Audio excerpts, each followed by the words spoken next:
protection against anyone who throws rocks and or firebombs. And he also underscored his message that, contrary to Palestinian incitement, Israel is meticulously maintaining the status quo on the Temple Mount and only takes actions to quell unprovoked violence at the holy site. Joining me now in the studio to discuss the measures all right, let's start with a very simple question. Is it legal to implement such strong legislation, including the firing of weapons at rock throwers? In the circumstances that either firebombs or stones that are thrown at the driver or at the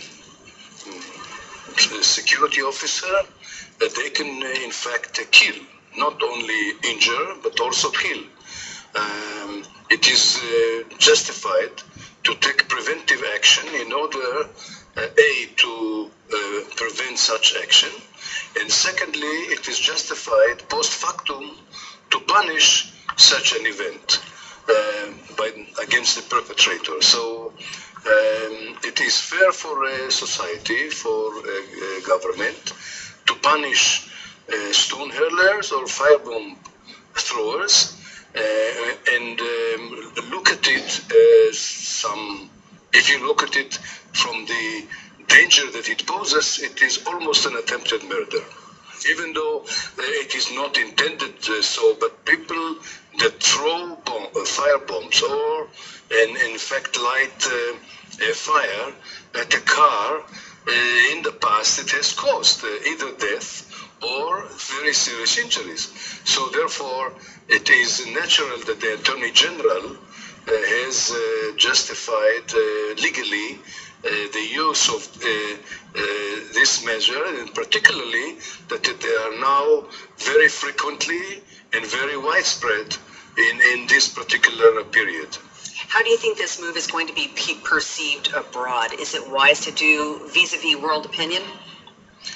I don't think the world opinion can find other ways to either deter firebomb throwers that are thrown both at buildings and at car drivers.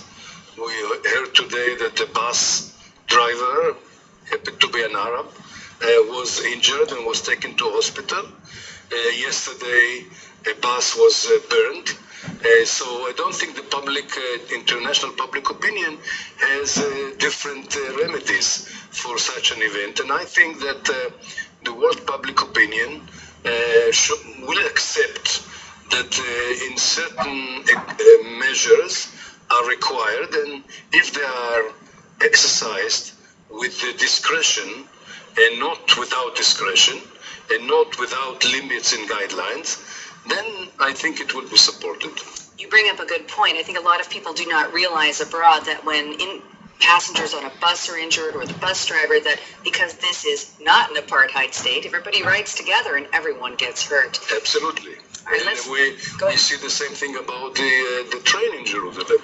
Exactly. The train in Jerusalem is also, the glass is fortified, but not always it is possible that every private car is fortified by fortified glass, and therefore we have these situations that people were killed because of either firebombs or stones.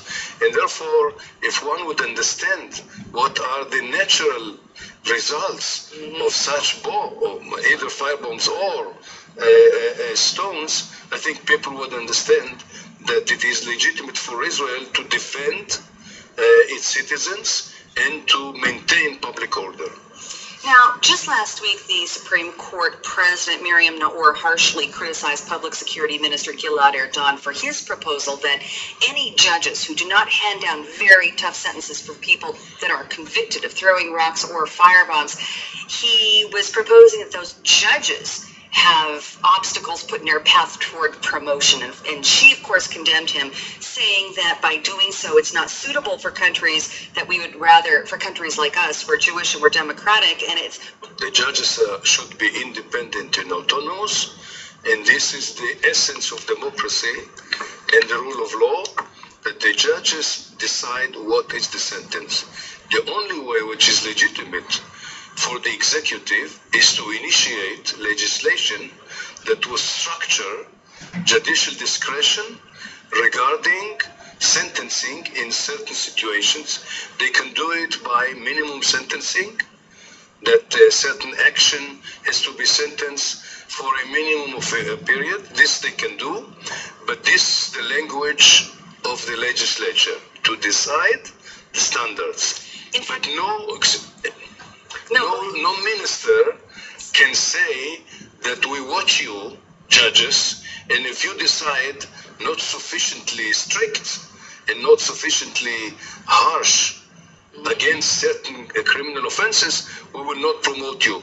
This is unacceptable at all in the concept of the relationship within the judiciary and the executive. The executive must not interfere either by declaration or by saying that I will not promote you if you don't impose harsh and stern and strict sentences against certain offenses. It doesn't matter if it is such events of firebombs or stones or another subject.